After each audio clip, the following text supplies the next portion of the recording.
Matagal kong hinintay ang pagkakataon nito, anak. Hindi ko akalain na magkikita pa tayo. Ang tagal niyong hinintay. Nandun ako sa Halconia. Hinihintay ko ang tulong mo. Pero hindi ka dumating. Kung talagang gusto mo ako makita, kung talagang may malasakit kayo, susuungin niyo ang Halconia.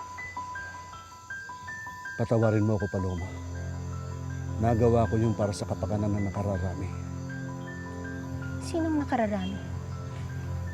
Etong mga kasama mo? Sila ba ang pinalit mo sa sarili mong anak? Marami kang hindi naintindihan, Paloma. Pero kung hihinahon ka, ipaliliwanag namin sa'yo ni Dakila ang mga tunay na nangyari. Siya si Paloma, ang kaisa-isang anak ni Dakila.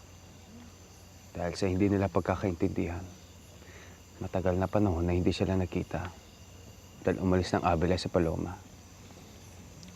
Si Dakila pala ang tinutukoy noon ni Paloma sa Yuhay. Kung di ko nagkakamali, nabanggit niya noon na hindi niya nakayanan ng paghigpit ng kanyang ama. Pero, ano yung sinasabi niyang kaninang kinailangan daw niya ng tulong sa Halconia? Pero hindi siya tinulungan ni Dakila? Maniwala ka sa akin, anak. Hindi naging madali para sa akin ang pumili. Kung susundan ba kita sa Halconia o manatili sa piling ng sugong si Alwina para samahan siya sa puno ng mulawin. Nagantay ako, Ama. Nagpadala pa nga ng kawal si Rasmus para ipasundo kayo. Maging si Mai pinadala niya. Pero natiis niyo pa rin ako. Patawarin mo ako, anak.